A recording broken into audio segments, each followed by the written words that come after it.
Curfew শিথিলে কর্মব্যস্ততা বেড়েছে রাজধানী ঢাকায়। পরিবহন চলাচল স্বাভাবিক। এদিকে সতর্ক আইনশৃঙ্খলা রক্ষাকারী বাহিনী। নগরীর উত্তরা, মিরপুর ও রামপুরা সহ বিভিন্ন স্পটে বাড়তি পুলিশ মোতায়েন করা হয়েছে। জাতীয় প্রেসক্লাবের সামনে সড়ক বন্ধ করে তল্লাশি চালানো হয়েছে। আব্দুল্লাহ শাফির রিপোর্টে বিস্তারিত।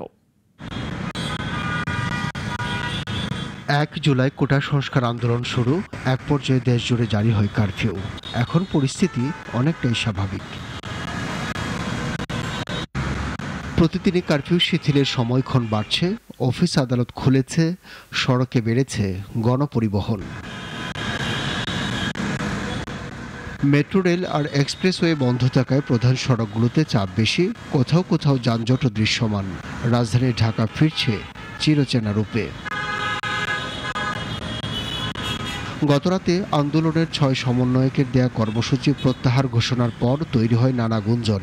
এমন অবস্থায় রাজধানীর স্পর্শকাতর জায়গাগুলোতে সকাল থেকেই অবস্থান নেয় আইনশৃঙ্খলা বাহিনী, মাঠে আছেন সেনাবাহিনী ও বিজিবির সদস্যরাও। একই চিত্র মিরপুর ১০ নম্বরেও। রামপুরা বাড্ডা এলাকায় রয়েছে বাড়তি পুলিশের উপস্থিতি।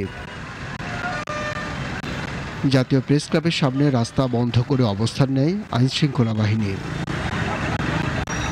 আব্দুল্লাহ শাফি, নাগরিক, ঢাকা। একমাত্র ওয়ালটন এসি দিচ্ছে ১ বছরের রিপ্লেসমেন্ট গ্যারান্টি এবং কম্প্রেসারের ১০ বছরের গ্যারান্টি।